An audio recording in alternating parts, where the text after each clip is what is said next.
Trick Lama.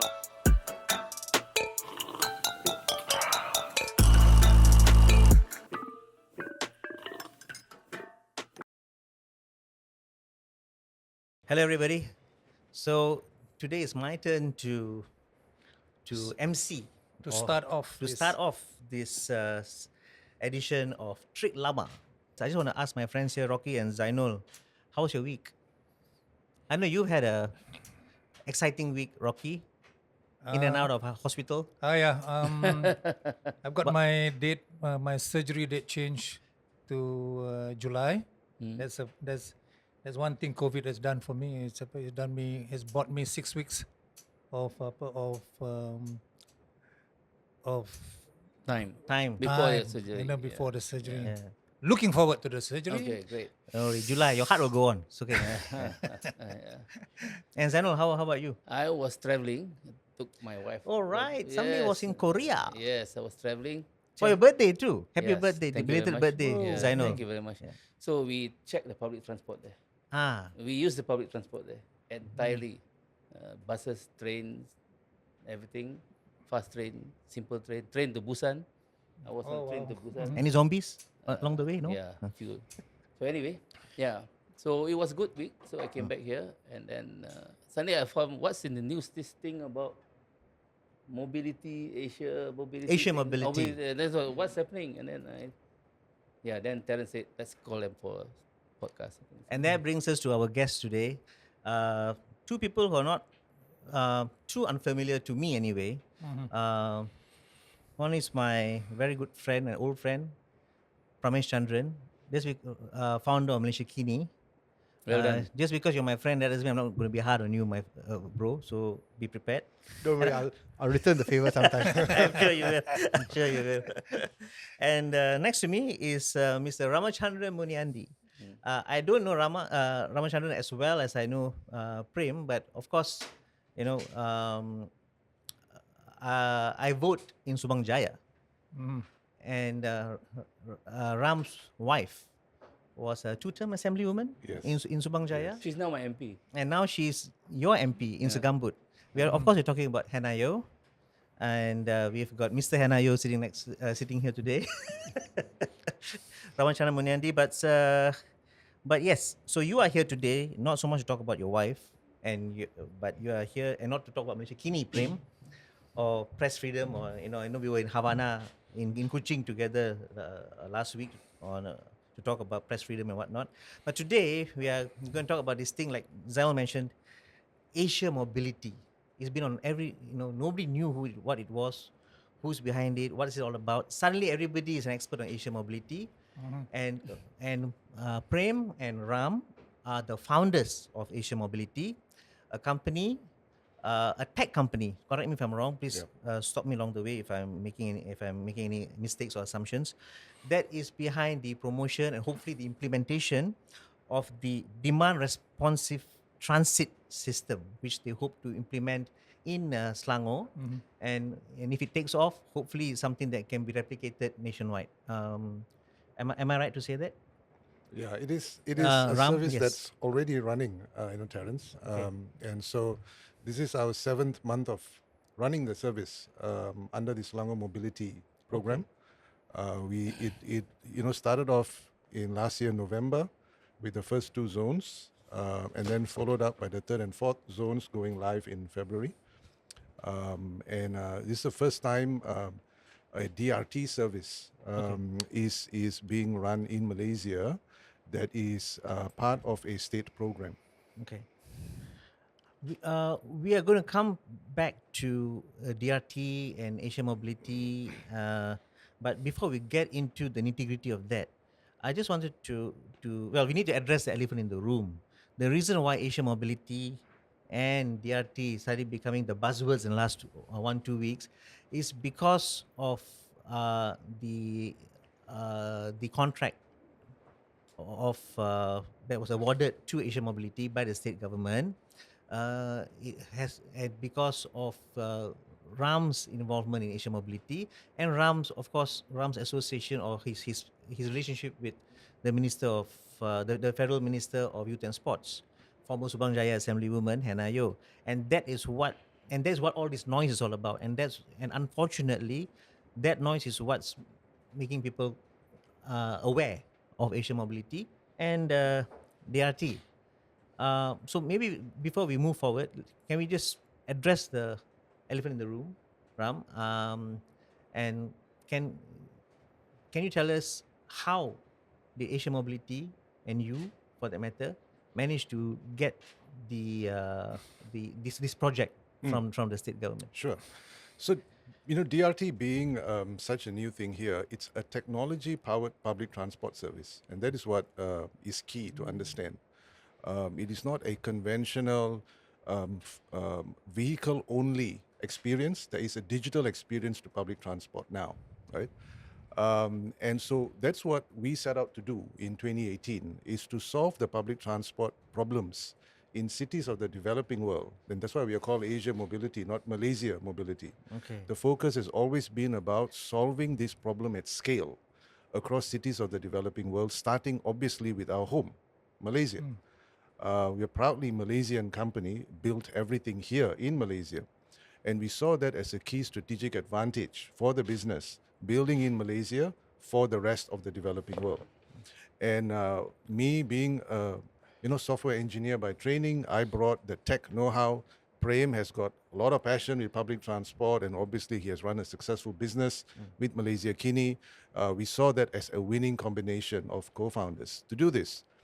And so we started off wanting to solve the small problems of public transport. For example, where is my bus? Malaysians still struggle with that basic question now in 2024. With everybody has got a phone in your pocket, but yet where is my bus, right? We started off Asia Mobility wanting to answer that question. That became the basis of why we started this, and we thought we could actually solve that problem fairly easily and quickly, but using technology and data in order to solve that. And then we realized, as any other startups, is the problem big enough to be solved? What is the market potential there? And as we started raising money from private investors, we realized actually we need to solve a much larger problem, not just where is my bus, and not just be a bus tech company.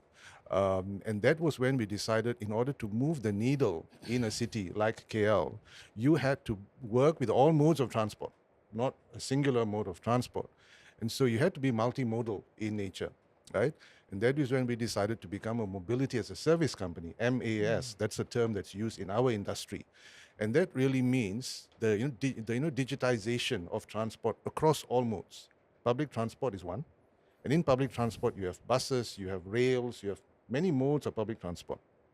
Even ferries in some places is a public transport service. Combining that with private modes of transport, and that means your driving experiences, your parking sites, right? Because we are a nation where we all own our own vehicles, own our own cars, and that's part of the problem that our cities are facing. Okay, good. Before we get into that, let's just ask the question that the state is being asked. Yes, Why this company? yes, Why Hannah Yeoh's husband's company? yeah. So it so happened that we are the first DRT pioneers in Malaysia. We are the pioneers of DRT. We were the first ones who built the technology here. And we are the first ones to get approved and regulated by APAT, which is the Land Public Transport Agency. Approved. Yes. Okay. As of December 2022, we were the first company to respond to a public call that was issued by APAT then. We have to answer this question. Where is the question about meritocracy now? Right? This is a meritocracy issue as far as we are concerned. Right? We have proven that we have got the expertise to do it. We have proven that we have got the license to do it. We went through all the due process in order to operate a service that can be run safely for a state. And in so doing, managed to convince the relevant stakeholders that this is a viable solution. Right? It's the first time it's being done in Malaysia, right? I think it's the first time something like this is being done in Southeast Asia, for that matter, right? So that has to be clear. We have established our values, that we know what we are doing, and therefore, and at that point of time when the state decided to proceed with this, this was announced in the State Assembly. right? This whole scheme about using DRT, or what they call back then on-demand vans, is announced by the state as part of the state budget, right? The state's public transport budget includes the running of smart Selangor buses that are running right now. That's part of the budget, right? So it's about going multimodal. The state is going multimodal with its approach, and that is why now you've got first and last mile vans that will connect to the buses, right? And so as we were engaging with the stakeholders, and we had many interested clients everywhere, obviously us being based in Selangor, the office is in Selangor, the development is in Selangor, obviously we'd like to see this happen here first, right? And so when we started engaging with the state then requested for us to provide a proposal. There was a request for a proposal, right? And then the state went to APAT, the Federal Land Public Transport Agency, to request for who are the companies that have been qualified to run this, right? There's only 2 companies at that point, us being the first one, and this company called Badan Bus, which is a coach builder, but they have this app that they have licensed from Japan that does exactly what we do, right? So there's these 2 companies that has been licensed by APAT to operate on-demand service. So APAT calls it bus on demand, BOD, means the same thing, right? And so the state then, I felt the state took a fair approach and say, look, this is the first time anybody's doing this. Obviously, the technology has been proven by other companies elsewhere in the world, right? In Europe, in North America, in parts of Japan, obviously, it's been done. So it's not, it is not a trial and let's see if it works. It has been proven to work elsewhere, In other cities. in other parts of the world. Just that in Malaysia, we are, we have to play catch up, right? And that's why we started Asia Mobility, right? Let's leapfrog the problem using technology and data, not be another bus company. Yeah, Ram, I understand the issue of meritocracy, and I understand the issue. I think it's beyond where we are at. Is beyond the project is incidental. The project is incidental. The fact that you are married to a federal minister, that dominates Yeah. the argument. So that is something that has to be addressed in a way. I think there will be at the end. What's the political end game? The political, not the call of business. Political end game. It could mean impacting your wife. It could mean impacting this project. So, I mean, at the end of the day, we would not want this. After I had a conversation with you just now, I think the project is great. But life is, So, to what extent are you willing to go with this, having known all the possibility outcome? Yeah. That's a great, questions, I know. If I can just say this, right? I am not the first spouse to be involved in business in Malaysia. Yes, The of course. first spouse of a politician to be involved in business. I just happen to be the one that's most transparent, Yeah. right? My face is on the website from day one. I'm not hiding behind a proxy, Yeah. right? We are out there. In fact, all these so-called, whistleblowers that raise this, issue are referring to information on my website, on press releases that we released last year, right? We didn't hide this. But So Prem, didn't you try to stop him? tell Ram to maybe use proxies for this case. No, we, even with Malaysia Kini, we've always been very transparent. So we do believe that being transparent and being accountable, these are values that both Ram and I have shared. Why we work together, I mean, besides being a great software engineer, is that we share common values. We want a better country. We want to solve problems, not just make the profit, but solve real problems that people are facing, Traffic is one of them. We are both very clean. We believe in transparency. We don't believe in corruption, etc. If the government wants to call a tender, do it or not, we have never have objected. Government wants to release details about the project, we've never have objected. Please, the more transparent you can be, even the better. So we really hope that we would like as much transparency about the entire project. And as Ram mentioned, we believe in our merit. We believe in the technology we have developed, the people we have in the company. So why not we look at that? Is this really good, right? And then we allow transparency and accountability to surface. Even the Menteri Besar has said, yes, we will release all the information, whatever is required. So I think for the rakyat, they are tired of abuse of power. They are tired of taxpayers' money going down the drain. They're tired of contracts going for those who don't have merit. Right? I think that's what they're tired about. Right? And we are really here to show that Asia Mobiliti is not one of those companies. That we have great products and we are solving real problems for the rakyat. So Ram, did Hannah ever express reservations or concerns when you wanted to go into this project? That how it may look, how it may be perceived, how it may hit back on her and her party? Was there a conversation around the dinner table? You know, the ones that are, stepping on us to get to her and to her colleagues, right? They are paying a, political price for us being transparent, being good at what we do, right? We obviously went into this with eyes wide open, right? We knew this day will come at some point, right? Somebody will stir something and say something and link it all up, right? We knew it, but I think Hannah has always said to me, and this is something which we both do for each other. I am there for her to support her journey in politics, and she's there for me to support my journey with what we do, right? And I think that has to be respected, and we are not hiding our intentions, So Hannah is had to pay a big price for political perception, right? Is that really the message that we want to teach our kids? Is that really the message that we want to send to corporate Malaysia? I don't care how good you are. I want to see who are you married to. You know what logic is this? Right? I don't care whether you can do the job. You will be disqualified because your son is so and so or your father is so and so. Right? This is a very regressive mindset, and we felt let's be super transparent. Even though the questions come, we can answer, and that's exactly what we are doing.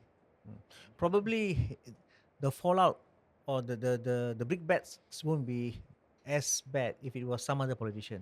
Yeah. But here we're talking about Hannah Yeoh, whiter than white, no controversy, and she has also called out nepotism, cronyism, I think we mentioned earlier that her old comments on Sharizad and NFC are now coming back with regards to this particular issue. So probably if it was somebody else, the bringbacks won't be as hard. But because it's Hannah, finally, finally we found a flaw. Finally we found something to go after her. Yeah. And so she's getting whacked lah. Harder than she's ever been whacked before. So how is that? If we may ask, how is that being handled? As a family or it's as a couple? it's tough on us when mud is sling when we have not done anything wrong, right? But at the same time, we have got a lot of people who have come alongside us who has been tracking what we've been doing all this while, and they say, look, we have seen what you guys do.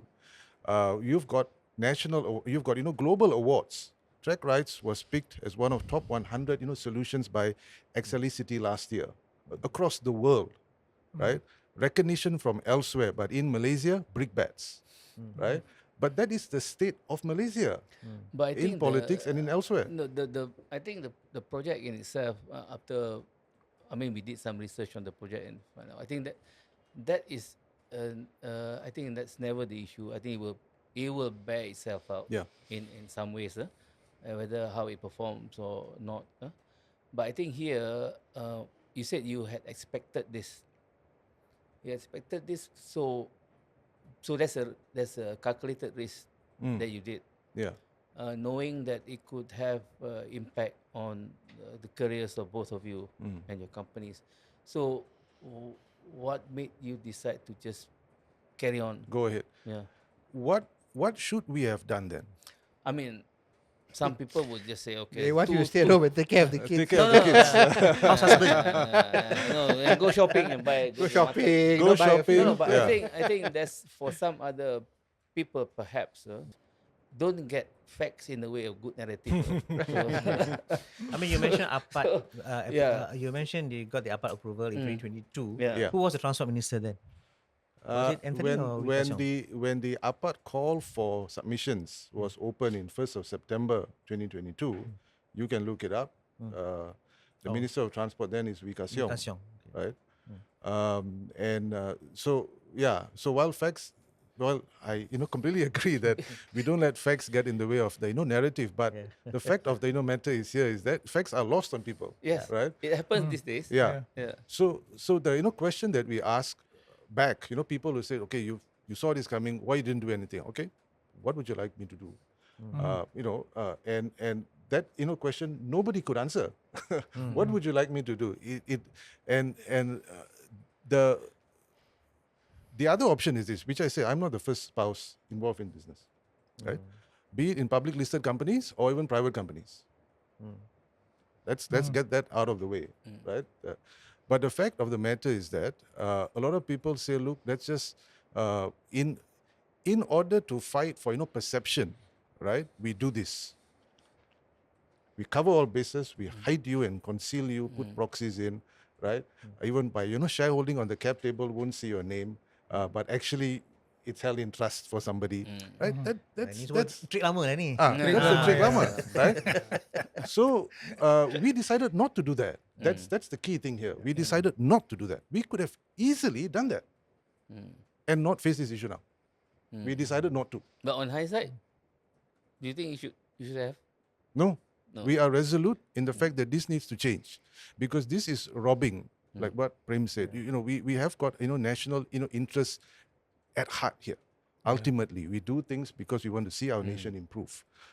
This is robbing people, bright people, with talent, with know-how, from actually contributing, being industrious, enterprising, just because somebody may want to have a wrong perception over this. Asia Mobiliti is not a political party. We are a technology company. It is not our job to fight perception. We need to build the technology. I think we can also see from the point of Rakyat, right? Yeah. Over the years, they're sort of so tired of so many scandals. Scandal after scandal, story after story. And they always hear rumor, someone is behind someone, someone is behind something, What you see is not really the truth. We're fed on this diet on WhatsApp, So I think there's this kind of fatigue, right? And that's what we're seeing today. So now we have a change of government. And they're really hoping that this government is clean, right? They want progress. They want a clean government. They want a responsible government. So you know what? I understand where the sentiment is coming from. Because and Ram, we have been there. We also want a better country, a better government. So on one hand, I understand why this issue is happening. And I don't fault the people, right? They hear what they hear. Yeah? But at the same time, we're saying, hey, there are some facts here, right? We're trying to do the right thing. No, there's nobody behind the scenes. We're doing really great things. So our challenge is that, and why we are here today with Scoop, is how can we really reach out to the people and get them saying, look, this is a new way of going, and we are part of not just us, there's so many entrepreneurs out there who really are building great things and want this country to succeed. Can we get behind them? Can we look beyond, who's married to who's your wife, and really look, is there merit in this project? Is there fair value of what they're paying us? Is the cost inflated, right?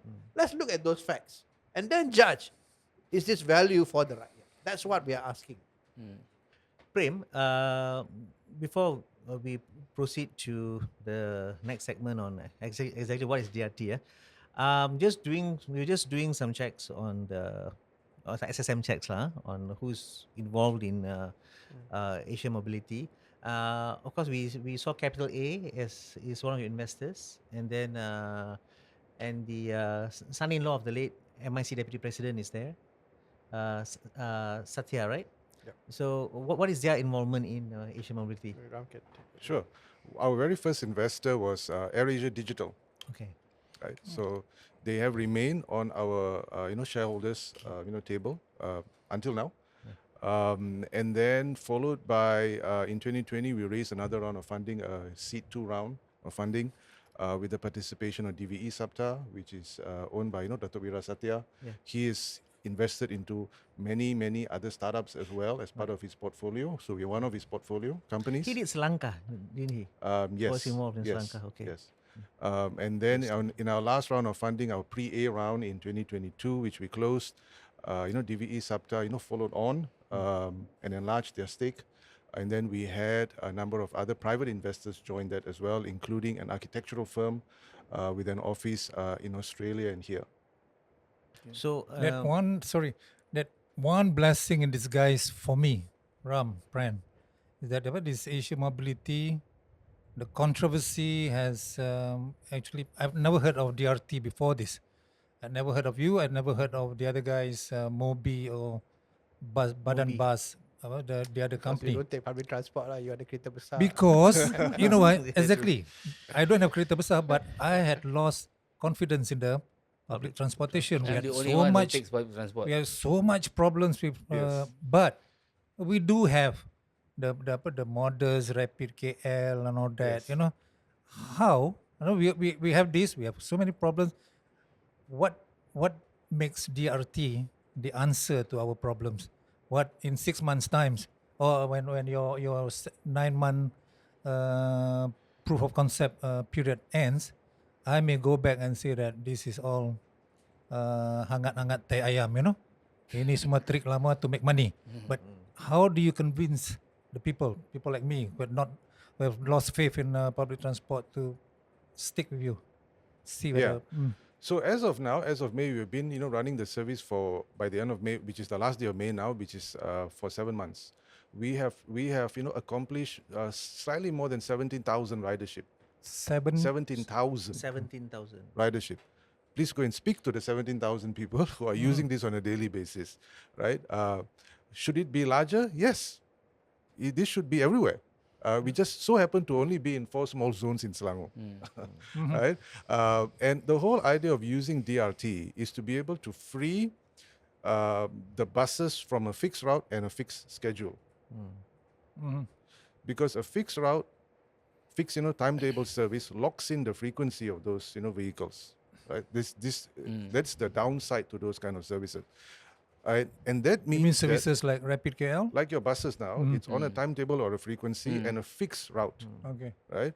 So coverage, access to that is a problem. From your house to the bus stop is usually too far for us to walk. That's where the problem is, right? So our first and last mile isn't quite close enough to your door for it to be an effective first mile or last mile service. That's where the problem is, right?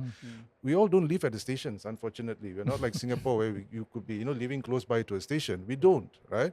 And so we've got great rail services, but to get to the station is a big problem, Correct. right? So the solution to that is not just put more buses. You could put more buses on the road, but that's going to be exorbitantly expensive. For buses to go everywhere and every taman and, exorbitantly expensive. So the solution to that is to optimize and load balance the supply and the demand. And that means the buses will not run empty anymore. Bring down cost of running first and last mile services, make it demand responsive. So our service, the nature of it is that there's no fixed route. There is a zone, a geo-fenced zone. The vehicles, we don't use the big buses. We use a 12-seater to up to about a 19-seater passenger van. And therefore, the nature of this vehicle is that it can go into any street. It's not restricted by streets where long buses can't go in. So we get close enough now and bridge that first and last mile gap closer to your door, right? So that's one thing. Now we are everywhere, that within that zone, with a dedicated fleet, unlike ride-hailing. A lot of people say, oh, this is like, e-hailing. It's nothing to do with e-hailing. And e-hailing uses passenger vehicles, gig workers. This is a daily service operated by a dedicated fleet that will never leave that zone. So in every zone, there's 4 passenger vans servicing that zone. Public transport grade service. It's not e-hailing. E-hailing is a cab service. It's not considered public transport. It's still private modes of transport. This is public transport, right? Because it is being run like a public transport service, right? With dedicated professional drivers with license, right? And then with that no fixed route restriction anymore, with no fixed timetable, now you're optimizing running costs, right? If there is no booking, you're not running, you're not moving. And then the system is smart enough and intelligent enough to optimize the dispatch of the vehicles, because as you can imagine, at any one point of time, a 19-seater can be full, but they may not all be going to the same direction. The system needs to be intelligent enough to work all of this out in real time and guide the driver and provide ETAs to the passengers because, and ETA in this service is very important because they need to catch the next train. It's first and last mile, not all the way. Right? So I need to plan my journey in such a way. I need to know what time will I get picked up, what time will I get dropped off. Even ride-hailing will not, e-hailing, which is what we call it here, will not give you those things. It will tell you an ETA for only pickup. Once you bought the vehicle, then it tells you your drop-off ETA. Yeah. We can't do that. If you used our app, you'll get 2 ETAs before you bought the vehicle. ETA for pickup, ETA for drop-off. This is world-class public transport service. You can plan your journey now so that you can then plan and catch the next train or catch the next bus, right? And that is why we are very confident this is the future solution for solving public transport low ridership. The reason why we struggle as a city with low public transport ridership, 18%, model share, 18%, 1/8, right? Is because of first mile, last mile problem. If I can't take you out of your house to a station, you are using other modes of transport. You are driving all the way or e-hailing all the way. That's the problem that we've got. So we are solving that problem using technology and data, not with a new type of bus or a new type of vehicle. Anybody can do that. We are using technology to solve this problem. So But Rafi, because it's demand dependent, Yeah. will there be a occasion where we may not be able to get Yeah, if it's full, shuttle? so then we see all of that Like off-peak insights season, and off-peak real-time, period, data in real time to measure loading in real time. Public transport, services now, the conventional ones will give you monthly ridership numbers. So it's after the fact. We are seeing this in real time, and that allows us to now say, okay, look, it's time for us to upsize the fleet, add on another vehicle because high demand, right? The reason why we can do that is because we don't have a fixed route with fixed frequency. I don't have to change my timetable when I do that. So the buses now are fixed. When there's a new route, with the timetable, there's fixed number of buses. You cannot take away any buses. You cannot add on buses. Our service is such at any point of time with excess vehicle, capacity, we can add on vehicles to meet the high demands. And President, right now, even if you go to our office, you can see how many riders are in the vehicles. Where are they? Right? So it's a lot of data and intelligence that we're doing. Plus, Malaysians spend exorbitant amount of transport. We all go by cars. We pay tolls in our, all the highways around this, right? And the cost of living is going up. People are saying it's so expensive these days, Sometimes you want to go to a shop, it can be 5 minutes away, but you get there in 5 minutes, you take 15 minutes to find a car park, and then you pay expensive for car park. So these are all the issues that we are solving. We're saying, look, leave your car at home. You're traveling to work, just get a ride to the station, take the train. And, hopefully there'll be more and more, so you can have one zone at your house to get you there. And let's say you arrive here in KL Central, there could be another zone here that gets you, a bit further off, maybe 1 or 2 kilometers. Maybe a bit too far for you to walk, but with a zone, you can get there. So all this we are putting together to solve a kind of a fundamental problem in a way that scales. And once you prove it, it's actually quite easy to roll it out in Penang, in Johor, in other places. So under the proof of concept, your cost per passenger is 5 ringgit, and the state currently is subsidizing 3 ringgit. Yeah, am I right? Around. That's the fare rate. That's the fare rate. So the passenger pays a flat fare per trip, Which is 2 ringgit. which is for 2 now. ringgit. Okay. Yeah. Okay, that's the most important question, I suppose. Is it going to stay 2 ringgit? Is it going to make the people happy if it's reasonably priced? Well, put it this way, even if the government continues to subsidize, they're paying much, much more to run the feeder buses. So even the government says, okay, I'm already putting the feeder buses. I can halve my budget and use this service. So even at the subsidized level, it is still cheaper than running what you're doing now. Yeah, I think public transport is always subsidized now. There's no country Yeah. in this world where the public transport make money. Yeah. And So- the more people using public transport, you save on other things, less car park, Yes. less accidents, less congestion. But okay, you have that service in your neighborhood, right? Yeah. I I only discovered the service today. will you be trying it out? I will be trying. I think this is, we have complained about trying to get to MRT station. Yeah. Simple, basic, but we can't because there are not enough parking Yes. lots, for example. Yes. After a while, I decided, well, Let's drive. I'll buy a scooter or I'll just drive in my big car, big 20-year car and 20-year-old car.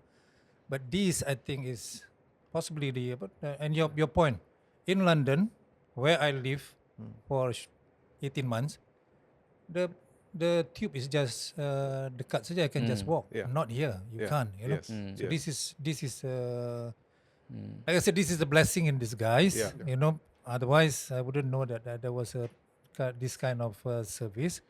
But to be realistic, if it is not effective, you the people are going to haunt you and say that but this they're going to blame your relationship with your politician wife. You know, if this service is suddenly goes up from 2 ringgit to 5 ringgit, your the people are not going to be happy. You know, I think part of the reason this is public transport, very basic. You have to keep it simple. You have to keep it cheap. You have to keep it effective. I think from what I've seen so far, this could be an answer. I Yeah. don't know, you know, Yeah. but when it comes to public transport, our authorities pun kadang-kadang they change policies as we change governments. You know, Dulu so, SPAD, now APAD. APD, SPD. So we are at the mercy of politics again. Yeah. When does this proof of concept period end? So it ends in July. Now what that's that a what's phase that, one. And then what happens what's after? then? So the state will decide. obviously, the state have to decide what to do next after that. The whole idea is that this becomes a core feature of the public transport service, at least in Selangor, right? The state will then choose among the two providers. So just to remind the viewers, there are two apps out there, right? Two service providers, ours Trek and and Mobi. Trek and Mobi, right? So they are in 4 zones, and I think your house is in one of their Yeah. zones. Yep. We are in 4 zones, and where do you find the zones? It's all in the app. Launch the Yeah. app, and you see the zones in the app, right? Whether Okay, you are in the zone or yeah, not. going forward, let's say this is the proof of concept works well, and there's an interest in the state government or even the federal government to employ this. Would you be welcoming injection or entry of new shareholders in your company because to enable it to be? Do you want to invest? No, I'm not investing. We are trying to keep the roof on our head, so it's always a problem. But what I'm saying is that if there's a, it's going to go nationwide or whatever, it's going to go in, and then government say yeah, but you have to put in Kazana comes in, or somebody comes in. Is that a possibility in those No, yeah, issues? we are actively fundraising. We are just about to. We have actually started fundraising our Series A round right now for scaling this. This is not the only thing that we do. Track rides, the DRT service is not the only thing. We actually provide other systems for the traditional transport service providers to use to digitize their services. There's a selection of 8 different products on our platform. Track rides being one of the 8. So we are building, and we have built it out already, and a lot of it is already have gone commercial. And so it's when we fundraise, we don't just fundraise for one product; it's for the entire business. And we are fundraising now with new investors coming in, new regional investors coming in who would like us to enter their markets. Right. So yes, definitely, it doesn't change our path. It doesn't change our growth plans. In fact, it has accelerated our growth plans now. And really go out there and yes, so we have been quite transparent with that as well. Every fundraising round have been announced, and we are completely privately funded, and we'll got some interesting investors coming up next. I'm looking at the risk that you guys are taking now, because you guys are investing in the rollout of the POC. What guarantees are there that they won't pull the rug from under your feet? Okay, POC, it works. Take it and give it to somebody else. So that is a risk to you guys, Yeah, right? that's a big risk. Yeah. And especially now, I think we need to ask ourselves who stands to gain from this Okay. onslaught on us, right? Who stands to gain? And I think I leave it to the viewers to look at that. So as an entrepreneur, why would you put yourself in the uncertainty, the position of uncertainty, that you are investing in this? I think, correct me if I'm wrong, but the state is funding the proof of concept. Yeah. Okay, so you're not really out of pocket per se. Yeah, the state is funding us in order to get the fleet out. Okay. Right? Okay. The vans, the drivers, somebody has to pay for that. Right. Using my technology Yes. to power the service. And so with any other startup as well, any other enterprises, we have to take some risk. You got to have some skin in the game. You know, there's some risk on our part, some risk on the state, and that is how it should be. This is a model of a public-private partnership. This is how it should be. Both sides have got skin in the game. So just to emphasize, Asia Mobility is not a bus company. It's a tech company. Yes. That sounds like Grab. Yes, yeah, pretty much. Grab we insisted cheaper we are than not, Grab. we are cheaper than tech Grab. company. You just provide cars, so. Yeah, I think just last that we're not against competitors.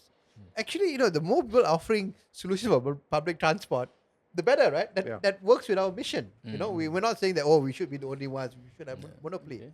We welcome everybody coming together to make public transport work. Okay, so thanks for mentioning that, because I'm trying to make sense of the statement from Asia Mobility that if it was open tender, then it will be a monopoly. How? I'm just trying to wrap my head around that. Maybe. Yeah. So in this case, for Selangor, right, when there's only 2 qualified companies that could bid anyway, Okay. you can call it whatever you want, just by name. But as far as the state has gone with the process of selecting, they have basically carried out an open tender process, just that they didn't call it that. Because why open when there's only 2 companies? Call both of you. And that's what they did. They called both of us, request for a proposal, which we submitted to the state independently of each other, right? And we were called to present that back to back to the state, to the agencies, not to the politicians, right? To the civil servants in the state. For them to be able to say, look at the merits of the proposal. In this case, where there is only 2 qualified companies to operate this, what would an open tender process be? The winner takes all. That's how it should be, right? The winner takes all, right? And with us being made in Malaysia, guess who is going to win, right? So, yeah, we would have called an open tender, and we win, and we run all 8 zones. Will that be fairer? Yeah. And I think, again, this is a proof of concept, right? If one company wins, whether it's us or competitors, and then you run something, whether you run a lousy service, a good service, or whatever, you can get away with anything. You can say, this is the best I can do, right? So maybe my contract amount is $100,000 cheaper, but I roll out such a terrible service, so I pocket most of the money. And then when you have terrible service, end of the proof of concept, government say, it failed, didn't do well. So I think the government actually made a good decision to have at least more than one player, right? And test and say, okay, how is this company doing? How is this company? What are the learning experience? Now there's a Kumpul got license. Maybe you'll have 3 players in future, which is fine. Maybe there'll be 4 players in future, which is also fine. But you need a healthy competition in order to understand which technology really works best, right? What's actually delivering for the rakyat. I keep on coming back to the question, can we create scenarios that delivers results for the rakyat? And that's what we should be all aiming for. Okay. Yep. My last question for Ram. You're a software engineer. Our traffic lights suck. So can you come up with a solution for that? We'll give you a magic wand. You touch, for you will be green, green, green, green, green. Yeah, so I've spoken about this, right? There are technologies out there where smart traffic light and connected traffic lights, right? There are technologies out there. The issue is that it's the cost of deployment here, where you are actually importing foreign tech, right? We are not localizing much of it actually, and that's the issue, right? You think about this, right? Can we create virtual bus lanes? And what I mean by that, an expressway for buses without having to build infrastructure. The traffic lights will sense that there's a bus coming. Green wave all the way for the bus. Right. Stuff like that we can do, right? But where is the conversation? No one is talking about this. Everybody's talking about perception, Yeah. right? We need to talk about problems and how we can solve it together, right? Can we do Perception it? sells. Can we do it? Yes, we can. But look, the problem, it's not a clean, it is not an easy thing to do. You must be able to commit time to build the tech, test it out, POC it, trial it out, fix out all the kinks and the bugs, right? It's technology effort that is required to fix this, right? And we have looked at a few of those things. We want to get into that, right? And that is how you really use technology really smartly and not say, look, let's just change the traffic lights into another traffic light system, and then spend billions of ringgit to upgrade all the traffic lights, right? But then it is not smart enough to do stuff like this, So we need to have those conversations, how we can, with minimal investments, some investment still is required, but let's not go and talk about buying stuff from elsewhere. Can we build stuff here?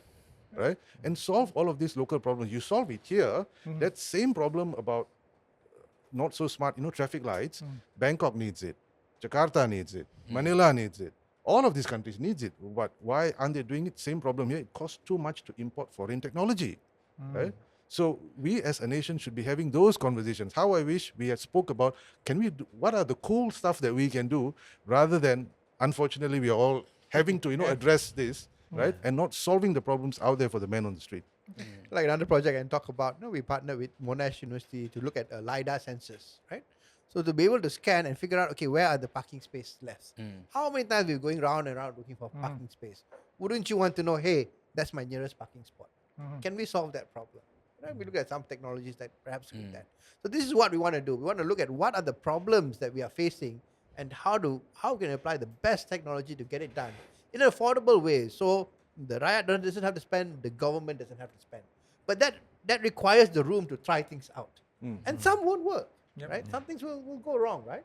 But can we try together to get this done? And if we do, I think within 3 to 5 years, we will get all these solutions in place. Well, the fact that